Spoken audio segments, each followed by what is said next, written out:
Okay, so welcome to class today. We are going to follow a little bit different format today than we have for some of our other guest speakers, which is an indication of how wonderful we think it is that Olivia has been able to join us today, all the way from California. And we broke out our Indiana weather just for her today from sunny near San Francisco. So just a little bit of a quick tidbit story that kind of illustrates that you never know how your network plays out. And all of us have experienced that in our careers and in building various businesses. Rob and I are both also entrepreneurs or former entrepreneurs. I got a call. I was sitting at my desk last year. I got a call from my childhood best friend. We were best friends from about 5th grade through college. So that was before social media. So she knows all my stories that you'll never find online. And she said, we've stayed in close touch over the years, and I go to California and see her, and our sons are friends. And she said, yeah, my Gavin, my son's best friend, his mom has this awesome business, and she has a lot of product in Fort Wayne and a warehouse there, refrigerated warehouse, because she sells to Whole Foods and she sells to Target, and and it's almost about to expire, but it's really not expiring. Like, it's just we have some interesting regulations, things like that. So do you all want it at Ball State? And I'm like, oh yeah, we would love that. So we will send. I went down to the Student Success Center, and they went up and got it. And in the meantime, I connected with Olivia, and we had some great conversations. And I said, Rob, we've got to get her here. We have to do it. And Rob is somebody that Dr. Matthews makes things happen. So I just come up with things, but Rob actually makes things happen. So, and then Candy is really the one that makes everybody look good. So she's behind the scenes doing all of the work to make it happen. So, and that's true for many of the guest speakers this semester. She and Marie have really worked hard to coordinate everything. So as we're coming to the end of the semester, at least to the end of the guest speaker part, this is a great week of speakers to close us out. And so I'll go ahead and introduce Olivia, but anyway, it goes to show, you never know. Somebody sitting next to you in your class this semester in this room right now could end up being somebody that ends up making connections for you down the road. So Olivia Chen is here from California. She's a co-founder and chief marketing officer of her business, Twirl Milk Tea. She is a very creative entrepreneur. She's passionate about community building. We were talking about that before class. She's passionate about storytelling and especially marketing, which is her background and expertise. So she's an expert in guerrilla marketing. She has a proven track record in developing brand stories, which focus on optimizing messages, effective marketing mix, and maximizing sales conversion. So she has a great background. She has a bachelor's degree from the University of Berkeley. She went Haas Business School, one of the top business schools in the country, and then an MBA from what is arguably the best business school in the country, the University of Pennsylvania Wharton School, and also the Lauder Institute from Estee Lauder. So she used to lead global and domestic product marketing teams at Estee Lauder, which includes brands that like Estee Lauder, but also Clinique, Donna Karan, or Origins. And she's also a former publicist for best-selling authors, New York Times and Amazon best-selling authors. So please give her a warm, even though it's cold outside, welcome.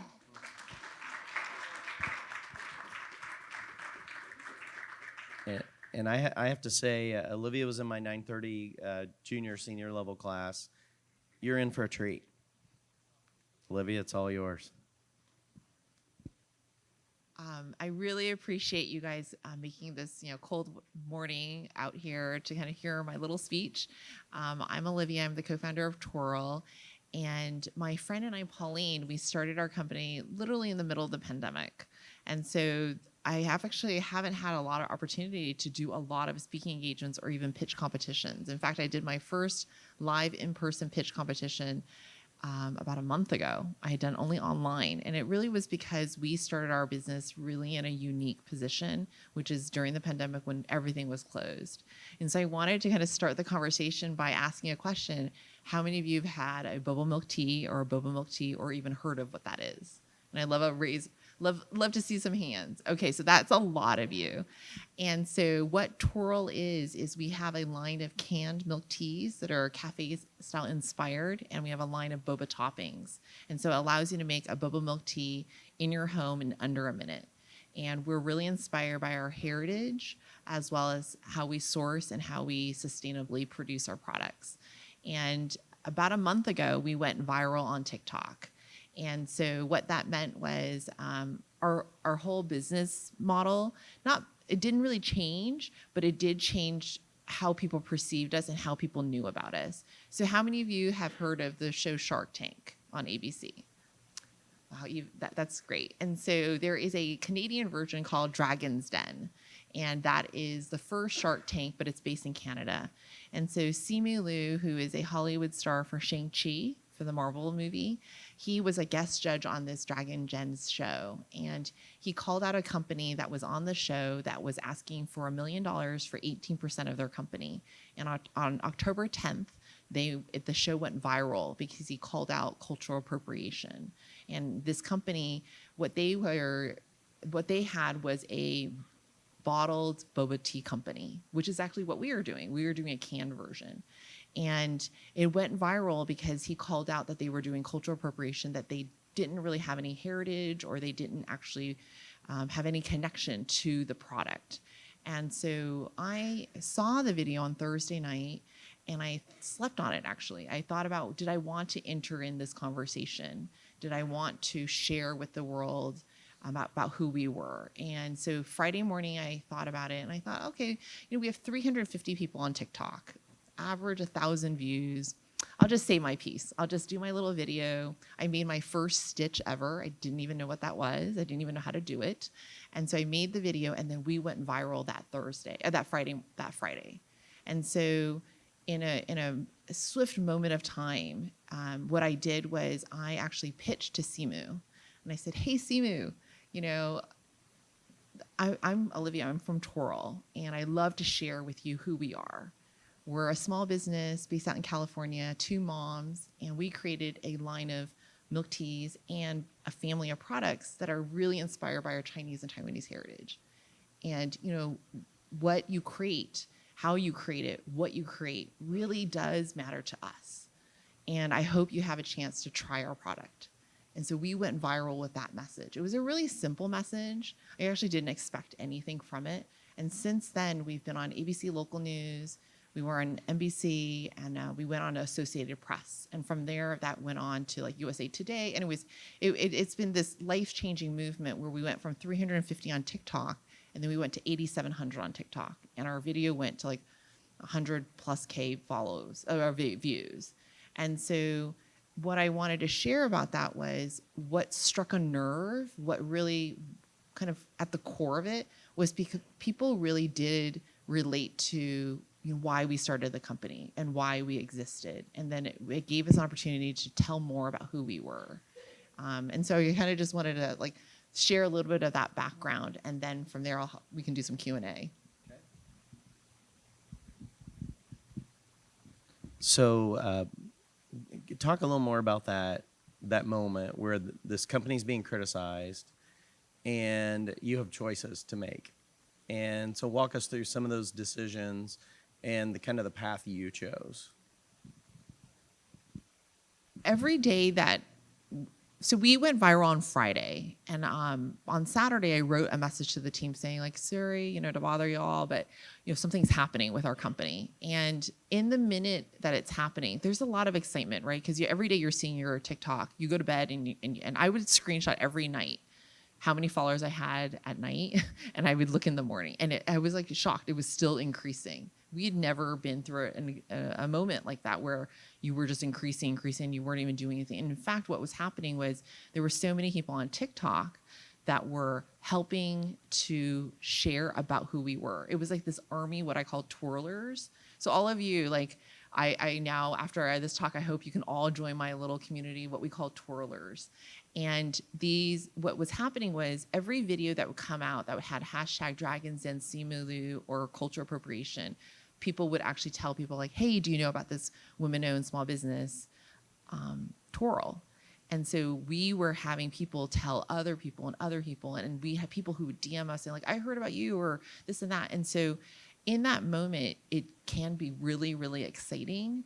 But at the same time, I quickly sensed that, what can actually become such an opportunity can also become your own downfall as well, right? There is a danger line of if you decide to go too negative or you decide to go into a realm. And at the end of the day, to be honest, I'm a mom, right? I'm also raising a child and for the future of the next generation. I created a company that is really focused on sustainability and really focused on like bring a delicious product that represents my heritage. And so I chose in the moment, even in my initial video, to focus on what Twirl was bringing to the table. And at the end of the day, there's a lot of different ways about how you share your story, but I chose to center about who we were and why I wanted Simu to know about who we were. At the end of the day, why I decided to speak out was because there were inaccurate truths about what the company was saying. For example, they said that they created popping boba. And actually there was a TikToker named Bacon who actually went viral herself, millions of views, and she actually called them out and said, no, you didn't create popping boba. Froyo has had it, Yogurtland has had popping boba for years, so you couldn't have started it. And so people who went to more extremes and kind of negativity did go viral for a moment, but it isn't something that you can sustain as a small business long term. And so, we didn't go to millions and millions of views, but I do feel that we were able to communicate our message in our own way that's more authentic to who we are. And that I think is really, a core about wanting to center around our heritage, wanting to showcase, what we built. So we talked to, shared on social media, we created limited editions that focus on our heritage, that we've highlighted the homage to Taiwan, which is the birthplace of boba milk tea and which is where my family is from. And so those were things that, we did to kind of lean into the story. And that, a lot of times when you're doing these talks, like you're not sure if like the messaging comes across. And so when I was talking about when you do marketing, a lot of times it is a trial and error, right? It is about testing a messaging, seeing if there's a reaction. Why do some videos fall flat? Why do some videos not get the traction? There is an algorithm that's happening, but it's also related to engagement. Right? For us, every day I thought, oh, maybe this issue will die. And then a week later, ABC News aired, and then we got another boost. A week later, then Associated Press came. And so that viralness keeps going in its own way, but you're finding new audiences in a more sustained way. I don't know if that helps. Yeah. Olivia, to build on the conversation about marketing, you had a very successful corporate career in marketing. You worked for some of the most well-known brands in the world, and you also as a publicist for best-selling authors. So what made you take just kind of rewinding to today, what made you take that initial leap into entrepreneurship, or what motivated you to pursue this to start with? I mean, to be honest, I want to say it was a lot of naiveness. So Pauline and I have been friends for 20 plus years. We met at our first jobs, and we had always had a shared love of food. So over the years, we always reconnected over lunch, dinner, just catching up on life. And 15 years ago, we talked about starting a snack company, to be honest, that was inspired by our Asian heritage. And then motherhood took over, so it just never came back. But I remember walking through Whole Foods or a natural food store and looking for, did this category even exist? And I think you guys are doing a class now where you're problem solving, like, does a problem exist? Is there an opportunity there? And that is actually how Twirl came about, to be honest. It really came out because we started in the pandemic, all the boba shops closed. No one was going anywhere. And so we had an opportunity to make our own boba milk tea. Pauline ordered hundreds and hundreds of bags of teas from all over the world. And we tested like 20 plant-based milks. And it really started from that home kitchen where we were iterating. And she was like, I think I found my formula. And I was like, okay. She's like, do you want to do this? I was like, sure. Like the pandemic, what it taught me was I had been marketing for a lot of people, a lot of other brands, but I never done something for myself. And I think the pandemic told me was like, I want to do something for myself for one time. And not coming from food and beverage gave you a bit of, I would say, like, when you go into something not having the background, you also have, a disadvantage, but you also have an advantage of seeing it through a new lens. And what we saw was we created the product literally for ourselves. And so it filled a huge need. And later on, when we realized what we were doing the research was, when you walk through a store like Aldi's or World Market or Walmart, there actually is no canned milk tea. There's no tea lattes. And that's what milk tea is. And so you'll see coffees, coffee lattes, juices, kombuchas. You'll see tea, but you don't see tea lattes, which is what a milk tea is. And so that's when we were doing the research and looking to be like, oh, there must be a canned milk tea that is lower in sugar or not as sweet, that uses like real leaf teas, not powders. But we quickly found there wasn't. And so that's why, fast forward 3.5 years later, before we became viral, we were already nationwide in Sprouts for our boba toppings. We're in 10 states for Whole Foods. We're in about 1,700 locations.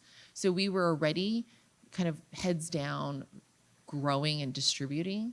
But I would say, in terms of kind of back to your question about marketing, a lot of times, you have to continue to test the message. Our mission is actually really simple. It's inspired by our heritage. We're focused on sustainability, and we're focused on community building. And so what we found when we went viral is, what struck the most with people was our heritage, that we actually came to the table and we were consciously thinking about how we were producing, how we were engaging with our tea farmers in Asia, how we were actually showcasing our products. So on our cans, you can see that there's an honor to Taiwan. And also, because I'm Taiwanese American, we do focus on sharing more about that region in Japan, Taiwan, and China. So talking more about who we are. And then we do a lot of collaborations. And so what we were talking about earlier about community, right? Like how we're all connected. I would say your network is your worth.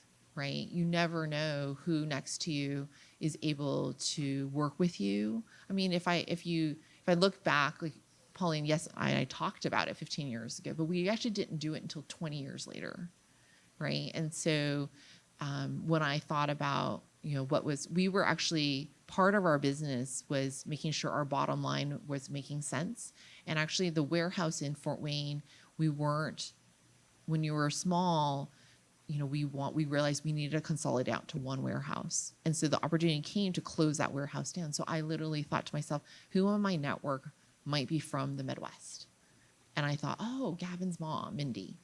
And so then I reached out. And then through that, that's how we got connected. And so there are a lot of twists and turns, but I always remember to myself, it's a personal connection with somebody. I always try to remember a little bit of some tidbits about that person. One, because it's interesting so I can remember who they are. But two, everyone wants to be remembered, right? Everyone wants to be connected. And so when you have a personal one-on-one connection, you can actually make that into something more meaningful. And that's how we go about building Twirl. So we do a lot of collaborations. We've done a lot of special limited edition boxes. We actually even created a line of positive affirmation postcards that we work with Asian American founders. And so they're artists, they're well-known authors. There's even a middle schooler who drew a really beautiful positive affirmation postcard. And you can kind of find them in our new holiday box. And so there's a lot of different ways that you can showcase yourself. Like a lot of how Twirl was built was literally, it's my second child. And I think to myself, like, how would I celebrate their first birthday? How would I celebrate, a milestone? And those are a lot of the things of how we go about building Twirl as a company. So children don't come without challenges. So talk a little bit about some of the challenges you've had, and then kind of the second part of this is how have you led in those challenges? So how many of you listen to podcasts? Oh, I love it. So I listen to a wide variety of podcasts, and one of my favorites is How I Built This by Guy Raz. And I highly recommend anybody who's thinking about starting a business or running a team to actually take a listen. And the reason I say that is because he actually has a philosophy. He doesn't like to interview founders that are under 40 or 50 because he believes that, time actually tells a lot about, the experiences that you can share. And for the how I built this moment is I had my own how I built this moment. So on the podcast, he actually at the end of the show, he'll always ask, is it luck or is it perseverance or is it hard work? And when we were in our first year of business, we actually had a moment where I thought we might go under. And it was crazy. So we had just gotten our largest purchase order. It's called a PO. And we had just launched into all the LinkedIn campuses, and we had launched into University of California, Berkeley. And it was a moment to celebrate. But in that same month, we actually got a notice from our co-packer, our co-manufacturer, that said, we cannot produce for you. And so leading up to that point, something about the tea industry. So the tea is the number 2 drink in the world. Number 1 is water. And very little innovation has happened in tea. It's a 3.7 billion industry, but we're the first brand. We're a very tiny company. We're the first to bring nitro infusion into tea. So nitro infusion is something that's found in all canned drinks. So if you pop that can, that's nitro infusion. But the level of what you put in that can will actually help with taste. And that's why it's commonly found in coffee lattes, is because it helps you give that creamy mouthful feel that you normally have with like a very delicious thing that you home make. And so we're the first company to bring nitro infusion into Twirl. And so when you think about kind of what Twirl is doing and like innovating, that's a little bit about how we think about building Twirl. So I've like digressed a little bit, and I'm like trying to bring it back to your original question, which is, the challenges, right? And so some of the challenges that came from when we were growing rapidly, we were getting attention from buyers, was our current manufacturer could not scale with us. So we made the decision to move to a new manufacturer. We moved our entire year's worth. We were going to produce 1 year's worth. And why we were having to do that was because during the pandemic, companies like Health-Ade, they were moving their drinks from glass into canned because shipping costs were crazy. And so what had happened was companies like Coke and Pepsi, they were buying factories unseen, unbuilt, and buying all the line time. So companies like us, we could never get a time to produce. And so we finally found a manufacturer that could do 1 year's worth. And a week before they were going to do it, they said we couldn't produce for you. So we had about 3 months worth of inventory, and we had just gotten our largest PO, and we thought, what are we going to do? Right? It was already really hard to find this current manufacturer because we have specific ways of producing, right? It's not like you can just like brew in your house and then just like can hundreds of, it's just not possible. And so this happened in August, and so we quickly saw that our sales were going down, right? Because you couldn't market, I couldn't even announce that we were at LinkedIn because I didn't even want people to. I didn't want more sales, right? If you announce you have LinkedIn, then you seem like you're growing. So we were pretty like hush hush, and we were just like keeping it low key, and we weren't growing. We were just like looking for a new manufacturer, and in the midst of that, that's how we launched our boba topping line. So we had initially launched the company with 3 SKUs, and when you think about launching. Another digression is when you think about launching a company, I always think to yourself, like you want to have 3 products that you launch with, especially in consumer product goods. And the reason is, 1, aesthetically in interior design, things look better in multiples of 3. So when you photograph, when you lay things out, multiples of 3 look always better. When you think about you go to a grocery store, you think about a brand block. And what that means is if you have 1 bottle sitting by itself, it's actually very hard to be noticed. But when you have 3 on a shelf or in a cold case, you can actually really notice it. And how you do your marketing and your branding and your logos, all of that matters. And so when we thought, okay, we're having suddenly 3 product lines with no more inventory, that means our profit and our loss line will be really affected, our P&L. And so we actually launched the boba toppings in February of that year. It takes, to bring a market to life. So when I was at Estee Lauder, we worked on products, bringing to market. It took 12 to 18 months. Food and beverage is actually no different. In fact, it should be that, because it's something that's going to go into your body, right? It's going to nourish your soul. And so just like skincare, it nourishes your skin, your largest organ, food is something that's going to nourish your entire body. And so the thought process that goes into building a product, it does take 12 to 18 months. And in that time, do trends change? Do coloring change? Like, there's a lot of things that go into building a product. And so we were able to bring our boba tea product line in less than 5 months, right? And so with that, literally now I can kind of think calmly and celebrate. But at the time, I thought we were done, right? I thought the boba line would just be a filler just to kind of help us fill in some gaps. But it actually allowed us to launch nationwide to Sprouts, and it caught our attention of our Whole Foods buyer. So a lot of times I tell people, when you're in our industry, you're dating a lot. And I'm sure all of you know, like, when you're dating, there's a lot of interest, and then they're ghosting, and then there's interest, and then you're like, do they like me? Do they not like me? What's going on? And a lot of times it's nothing about you. It's about what's happening with their company. And so our Whole Foods buyer, we did a lot of dating, right? They were really, really interested, and then silence for months and months and months. But the boba opportunity, they were so excited about it. And so they brought in our milk teas. Ironically, our boba line is not in Whole Foods today. And so, but anyways, that's a little bit of a twist and turn about how we launched our product, and then how what seemed like the death of us actually ended up being an opportunity. But it took almost a year and a half for me to look back and realize, oh, that was an opportunity. At the time, it really didn't seem like that. So one of the themes I'm hearing through all those challenges is that you demonstrated a great deal of resilience. And in terms of advice you would give to students on, I mean, resilience is so important in any career, business, entrepreneurship, or otherwise. I think particularly in entrepreneurship, you earlier described the business as your second child, right? The businesses are your baby, they're our children, and so it's very deeply personal. How do you build the resilience that you've demonstrated, where you didn't give up, you didn't lose it, you didn't, yeah.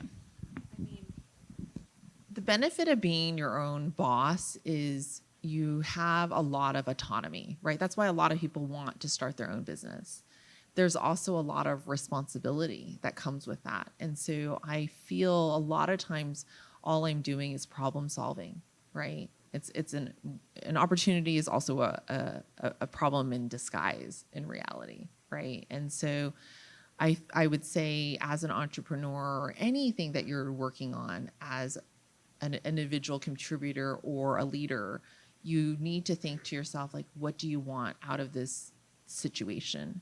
And I actually think to myself, like, when I think about how I want to run my company or what I want to do with my small business, I think to myself, what do I want out of this outcome, right? And for example, when I onboarded my first marketing manager. So sometimes if you guys engage with us, it's now Joanna. It's not just me.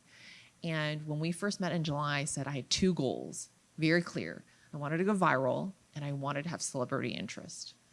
And when we were going viral in October, Joanna pulled me aside and she goes, when you first told me that, I thought you were nuts.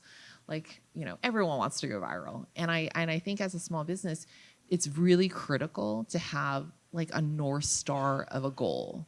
I mean, even when I said those things, I thought crazy, right? But it centered us on what we needed to do. Because when you're a student, when you're a small business owner, when you're even your own, when you're with your friends, there are a lot of shiny unicorns out there. There are a lot of distractions. And when I say unicorns, it's because, a lot of ideas are really great ideas. But how you execute, how you think about, how you want to go about kind of engaging with what you're trying to solve, those are things that you really can think about how you go about doing them. And a lot of times all we're doing is, when you think you met this viralness and you're at the top of your peak, someone actually said to me, once you climb one mountain, you're actually just at the bottom of another big mountain. And it is so true, because you think you've reached the top, but you're actually still climbing, right? And so those are things that I think about every day, is like having a good night's sleep and then wake up and think, okay, well, today this is what I'm going to do. And then this is the outcome I'd want. And my outcome today, when I came into this room, was if I could affect one or two of you all to have an impact, I would be so happy, because that is what I want out of this outcome. And I would love for all of you to connect on LinkedIn, on social media, just drop a note that we met at Ball State, and I would love to stay in touch and see if I can help in any way. It is a lonely journey, to be honest, to be an entrepreneur. And when I have an opportunity to talk with individuals or connect, it is literally the best part of my job. It is literally the best part of when I go into a store. And so I go into stores and I literally will always stop people, be like, hey, have you seen my product? And the best reaction I always get was when people double take and be like, is that really your company? I'm like, yeah, it's me. It's like, I started it. And so when we went viral, I started to see comments that, oh, I met her, or I met Pauline, or I met Olivia in the store. And they're real. They're the real deal. And so you start to see the things that you naturally like to do pay off.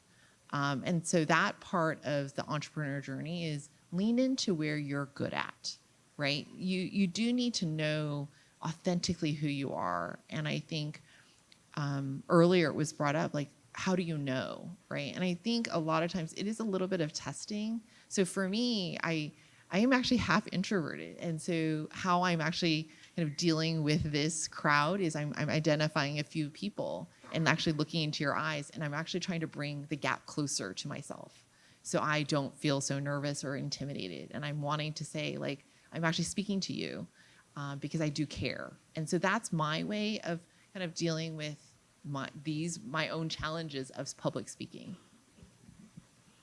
Can you talk a little bit about kind of creating opportunities for yourself? Like, I'm thinking about the Eli Lilly person at the airport. So there's a known fact in my team that even though I'm half introverted, I love talking about twirl. And so when you're an entrepreneur, you are always, for me, I'm always curious. I'm actually naturally really curious. Like, oh, like, why are you going to Indiana? I mean, that's how I struck a conversation with people around me. And turned out she was here for her 60th birthday in San Francisco, and she was going home. And then she's like, well, why are you going? And I said, oh, I'm going to Ball State about entrepreneurship. And then she's like, oh, what do you do?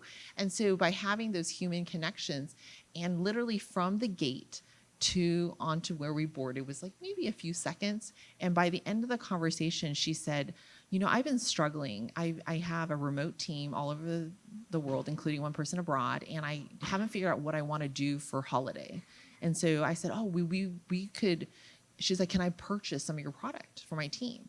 And then I was like, yeah, you can. But I said, take it even a step further. I will do an afternoon tea for you. Well, we'll spill the tea, where your whole team can drink twirl, and I will talk about anything you guys want to talk about. And she was so excited. She was like, I will do that, and I'll bring you in for Lunar New Year. And so what could have just been a regular conversation came into many, many opportunities. And I think it's about opening yourself up and being vulnerable, because, at the end of the day, it is a little bit strange, right? You're talking to some random stranger you're just waiting in line to wait for to board. But there are so many opportunities out there. And she was so interesting, right? She was generally, we had no connection at all. And so we connected right away, and now we're going to put this in motion. And so I'm really excited because I made a new connection with someone who's also, just in healthcare. And I shared with her, our number one customer works at Eli Lilly. And she was shocked. I said, nope, number one customer.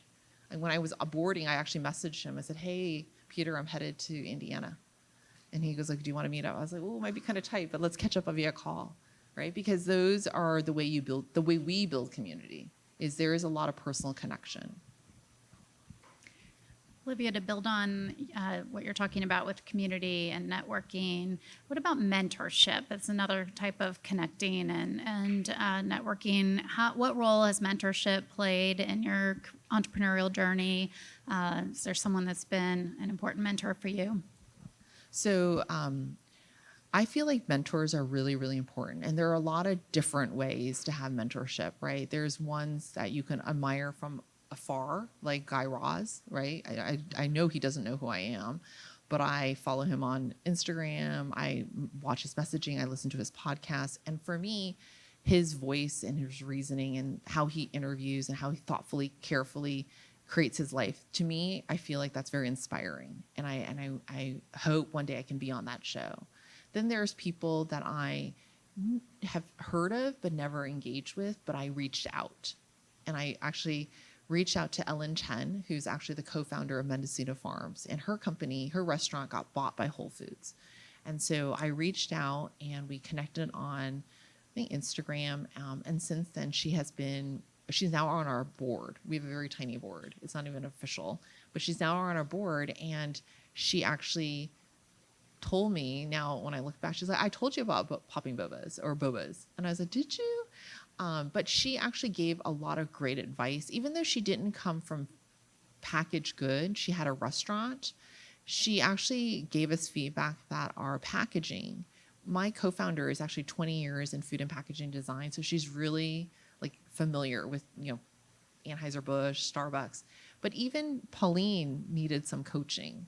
And there were really minor changes. For example, our can, the top part of our cans had colored blocks. So we had a yellow, a teal, and a green. But in that color block, she felt we needed to communicate that we were a tea company. So in that new color block that moved from kind of like not very tea motify, it moved into tea motify. The second was we moved up our logo. So when we put our product on the shelf, it looked great, but little things about the logo. And then later on, we added a boba icon to our can.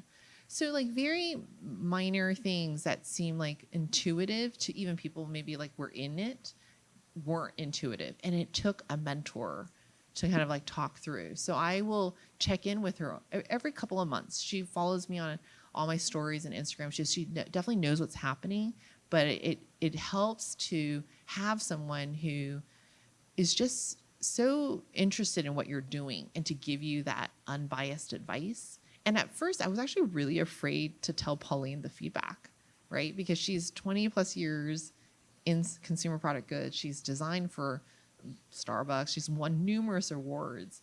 And luckily, Pauline was open, right? Luckily, she was like, oh, she's a creative person. So I learned something about my own friendship with her, that she was open to the feedback. But I did present to her kind of like some logic. And I was like, what do you think? And like showed her like, I think on the shelf it would look good, because what we learned was in the beverage categories and in the cold case, they have these plastic things that can be in some of the, help them move forward. And so that thing would block the logo. Not always, but it was a deterrent. And so that came out of mentorship. And I would say, I hope all of you can find mentorship in different ways, and maybe reach out. You might be surprised. You might be surprised that they're just as interested in what you're doing. And for her, I think she generally is interested in what we're creating. And so she's been a really wonderful partner. Very good. We have a saying in my classes: feedback is a gift. Yes. And that was a gift that was given to you, right?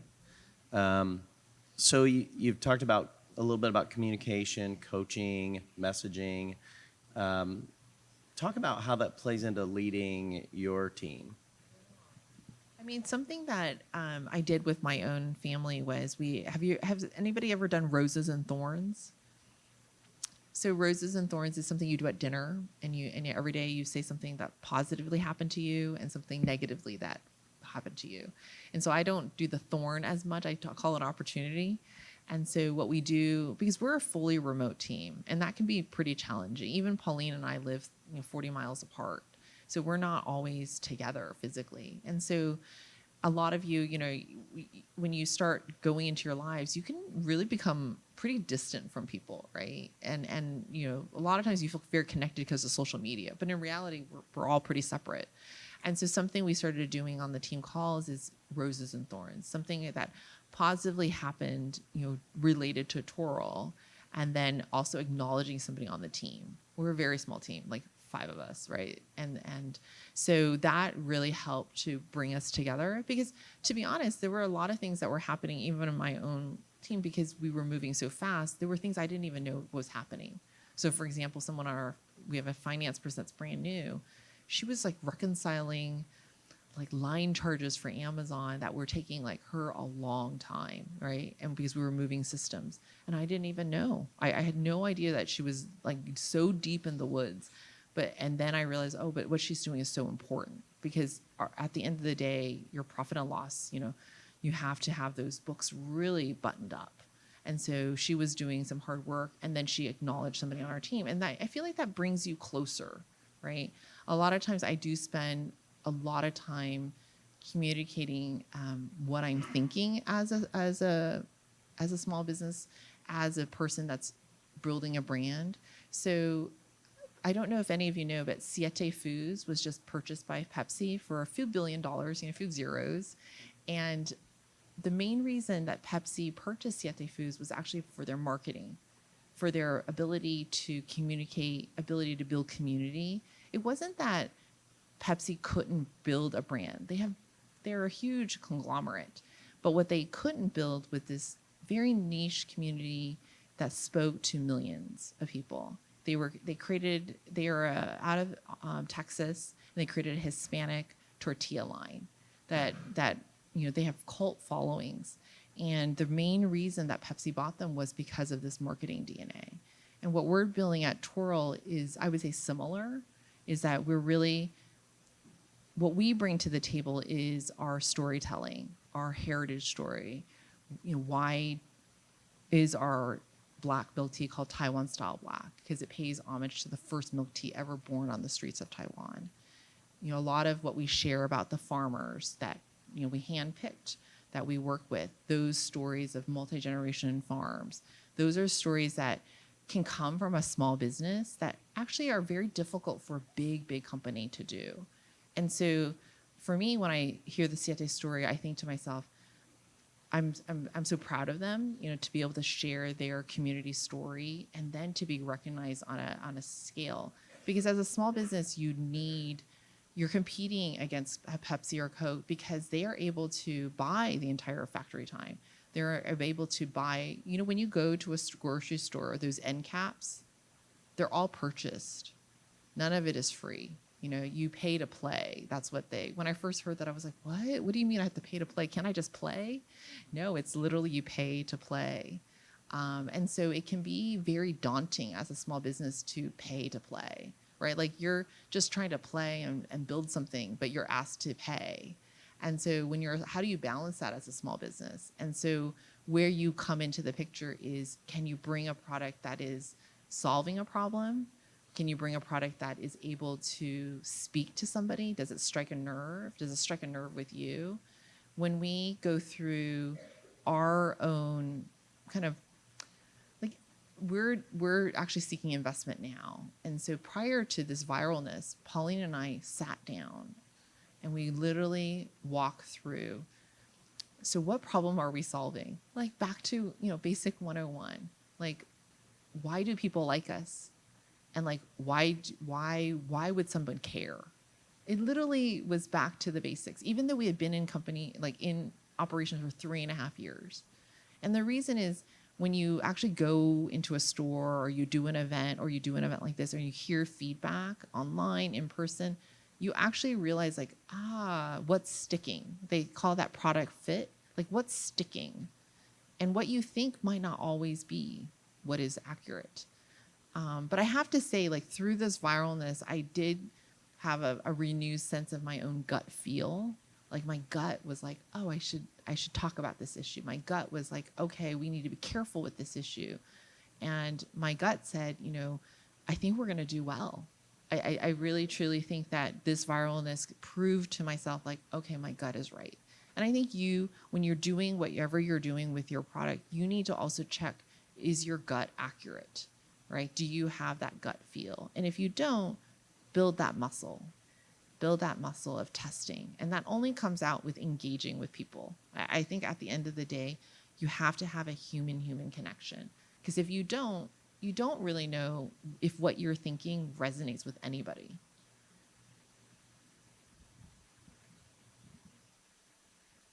We'll stop for a minute and take I want to give the students time to ask some questions. Yeah, I know you were looking forward to that. I just want to hear from you guys. And there's no Questions? And okay. And what is your name? Hello, my name is Lath Hicks. Laith? My question is, how do you capitalize on the strengths and weaknesses of your team in the beginning of everything? And how did you delegate responsibilities as the company started to grow? So, Laith, thank you so much for asking that great question and being number one to ask. So, some things that I do that I like to do is when I think about a job, and I think that applies for all of us, is I think to myself, I talk with my Joanna, who's my marketing manager, and I asked her, like, what do you want out of this job? Like, I really don't, she wants to do this job. She's so excited. She's great. And she said, I eventually want to be a CMO. I eventually want to do what you're doing. And I said, okay. And then I learned a little bit about her. I learned that she was actually introverted. I'm half introverted. And I said, to be a really great marketer, you will need to challenge yourself. You will need to actually go into field. I truly, truly believe to be a really great marketer, you need to do events. And I said, as a marketer, you will have some challenges if you don't do that. And so we agreed that part of her job would be she would go out at least once a month to 2 months, 1 or 2 times a month. And she would do an event either at Whole Foods or a pop-up or et cetera, and really kind of push her boundaries. But she came from a background where she really knew partnerships. She did a lot of like giveaways and things, and she really enjoyed that community connection. So I told her, out of your job, you can have 25 to 50% where you did something you were really good at and you could feel good about. Because marketing is about trying things, right? And you're going to fail a lot. The algorithm, the stickiness of your message, what you curated, nobody might not like. But at the end of the day, you still want to feel really good that you contributed something to your job. So she did that part where she did that and communicating exactly that and why I wanted her to do things that were out of her comfort zone. And that is so, I think it's important. Like when you're having a conversation with your boss, you also need to know, like, what do you want to get out of this, right? Like what is your end result from this job or this class? And if you have that clear objective, then it makes things a little bit easier. Because I mentioned there's so many shiny unicorns, there's so many distractions, right? Like, what do you want out of this at the end? And that is how I tend to work with people who are on my team, right? I really want to bring out the best. And so I had talked earlier about, meeting this woman on the airplane for Eli Lilly. It's actually having a conversation to say, to kind of hear, like, oh, what are they good at? What are they passionate about? And then building that connection to be like, oh, maybe we could do this partnership. So it'll be 20 years from now, and I might remember something about you. And I'm like, oh, that would be a good opportunity now to connect the 2 dots. And so I like to connect those. And that's how a little bit of how I go about building Twirl is through that connection. And that's why community building is so important to me. Hi, I was just wondering what was one unexpected lesson you learned when starting your own business? Because I know that was just a very new thing in your life. And what is your name? My name's Ainsley. Ainsley? Okay, nice to meet you, Ainsley. Nice to meet you. So I think something that was unexpected for me was realizing that the more I leaned into who I was and what I was doing and what I liked to do, allowed me to be who I really wanted to be. I don't know if that makes any sense. So for example, the video I wanted to share about Twirl, and I did my own pitch to Simu. So one thing that people didn't know is we applied to Shark Tank 3 times. The first year they found us after a TV interview, and we made it to the final round. We had basically applied, and it was like a form that was like almost FBI level, where have you appeared on TV? Where have you appeared in print? Where have you appeared anywhere in life? And you filled out this form. We got to the producer level, and we didn't make the final cut. And so since then, we've reapplied every year and never made it to the table. We never had a chance to pitch. And so when this Dragon Den story was unfolding, I thought, gosh, this company, are building a company very similar to ours in Canada, but is able to come to the table to pitch and actually get $1 million for 18%. And I thought, why are we doing the same company, but we're not given this opportunity to share about who we are? And so I leaned in to deciding to share my story, but in a positive way. I focused on who we were. I focused on this, and I said the video was, "Hey, Simu, thank you for calling this out. I wanted to share about me and Pauline. Like, we're two moms, Chinese and Taiwanese. We started a company. Maybe you'd be interested, but we make also milk teas, and we also have bobas, and we have popping boba that come from Taiwan. We didn't create it, but we make it." And so sharing a little bit about that positive aspect about who we were and leaning in. And I think a lot of times when you're kind of in the midst of what you're doing, you can lose yourself, right? And not know who you are. I think it does, even with this viral moment, I am still doing reflection. Honestly, our entire team has never been through something like this. We hired a general manager in July, 20 years in consumer product goods. He had said to me, "I have never experienced this type of growth. Going from 350 to 8,700, our sales on Amazon went up 250%. It was overnight. It was literally life changing." And so all of that, what I learned from it was, I don't want to bash anybody. That's what I learned about myself. I have no desire to go down this negative road. You can go viral. You can get millions of views, but it isn't where I wanted to go as a person. And I knew that we needed to become tighter as a team more ever than before, because we were given so many opportunities. And there was one Canadian, very large radio station reached out and was like, "Would you want to be on air?" And I was like, "Well, who's it with?" And I think that's something I learned about PR, even though I had been in PR before, but I was always pitching to someone to take us. Now someone was pitching to us and saying, like, "Do you want?" And I literally had to ask my friend at ABC, I was like, "What do you think I need to be careful?" And she said, "Well, I would first know what the questions are, who's going to be on the show, and what is the goal of the show." And I thought, my gosh, I've been in PR for so long, and I didn't even think about those questions. So I started to navigate much more carefully. And I think it's because I knew who I was. I didn't want to be a crazy negative. It wasn't just who I wanted to be. Questions?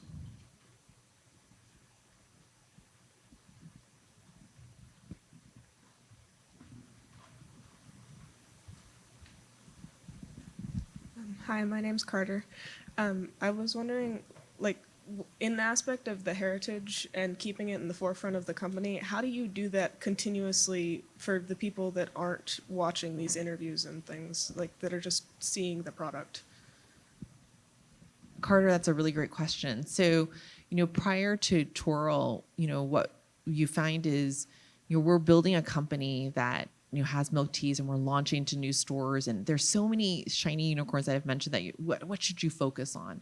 So prior to this viralness, we actually had already done a few collaborations, right? And so we had just relaunched our ube milk tea that actually we had done a collaboration with Ruth Chen, who's a Canadian Chinese artist, and she's actually a New York bestseller, and she's a very interesting author and illustrator, and she had drawn our ube milk tea. We had launched in the year of the bunny. So in the Chinese culture, we have zodiac signs. So there's 12 zodiac animals for every month. And so we had launched ube in the year of the bunny. And so it had Chinese motifs on the leaf, kind of block area. And, we did some storytelling. We had launched with Meta Prosper, which is part of Meta. And we had created an Instagram filter. So on our bunny can, the special edition version, you can actually do a bunny game with Meta. So if you can look it up, there's a QR code and it's still there. And so I was able, through this viralness, to retell this story, to actually share with people that what we have been doing for the last 3.5 years, that our name, for example, is really rooted in tradition. So an emperor was walking through a garden, and he was holding a hot cup of water, and a leaf twirled into his cup. And that's where the first cup of brewed tea was born. So we always tell people our name is very rooted in tradition, but we're twirling in excitement for the future. And because Pauline is a graphic designer, she doesn't like to do what everyone else does. So she took the I out of twirl. And so forever, there's always a story behind our story, right? And so those are the things that we were now able to share with more people. We had always been building it, and we had always been heads down, kind of building a company that was kind of rooted in our heritage, rooted in who we were, very thoughtful about how we wanted to create this company. But the viralness allowed us to have a bigger platform to kind of tell more. And we shared recently about our special edition Taiwan style that actually has a whole can that showcases like iconic places of Taiwan. So it has indigenous bear to Taiwan, Taiwan 101. So we were now able to kind of showcase essentially things that we had always been passionate about sharing. We have time for one more question. One more. Is that Kay?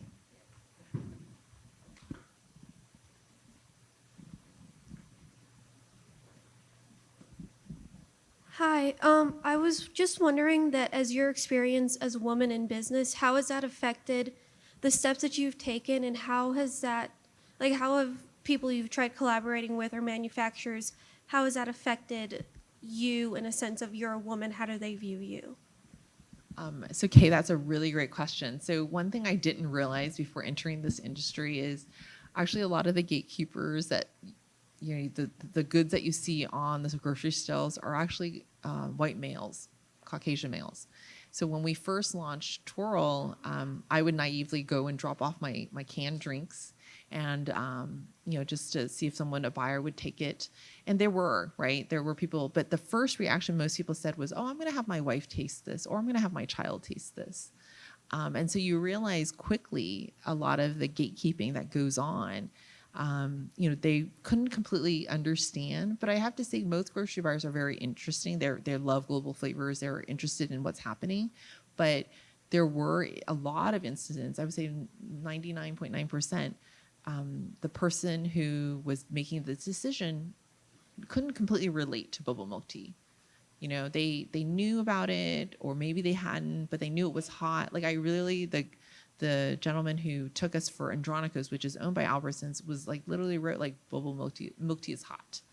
And, we were approved, but he actually had to have his wife taste it. We launched into Bristol Farms, same. It was his daughter. His daughter was the decision maker. So those things were quickly apparent in the food and beverage industry for us that, who we were trying to relate to, we had to find an advocate within his community. That was one. And when we launched Twirl, because we're powered by pea protein, we're not dairy, a lot of food scientists didn't believe that we could make this formula work. Peas are actually very difficult to work with. And so we don't use oat milks because oats are high in carbs and they're high in sugars. So oats taste wonderful, but they're higher in carbs and sugars. So they don't add any sugars, but they essentially are carb water or sugar water. And so when we worked with these food scientists, a lot of them wouldn't touch the formula, wouldn't help us scale. So what you make at home is really great tasting. Anything you make at home, because you can control the amounts, you can control the ingredients. But when you want to take it to, tons, like hundreds and hundreds of cases, the formulation has to go through a process of scaling. And with that, we met so many manufacturers that basically said, we won't do it. We need you to use tea concentrate, which is not whole leaf brewing teas. We want you to not use pea protein. We want you to do it our way. And in fact, we were told, we know better than you. And so there have been a lot of challenges that most people don't know. And so I think naively, but still smartly stuck to our goal of actually, this is what we're going to do. And it paid off because we're the only milk tea brand that uses pea protein, really. Right? Everyone else uses oats or dairy, but we're very unique because just something you don't know, but peas are a regenerative crop. So regenerative is very hot topic and it's very coveted by like Whole Foods. It's because these crops regenerate the soil they grow in. They don't leach, they don't use a lot of water, they don't produce a lot of carbon emissions. So it's actually a very sustainable and like really amazing product, a plant. And so we're really about that. And so because we leaned into that, it's a very difficult journey, but it's kind of part of like there's a phrase called Michael's Porter's. I don't know if you've heard of it, but it's Porter's 5. It talks about, competitive analysis and barriers to entry. And so when you think to yourself, are you creating a company that has strong barriers to entry? And I think Toral, we have that because our formulation is very strong. We have our own proprietary pea protein. So nobody can create what we're creating. And so those are where you kind of strengthen yourself as a company, but they come out of, some reasonings of why we went into it. Olivia, thank you. You're welcome. We'll do attendance in a second, but I know you want a picture, right? So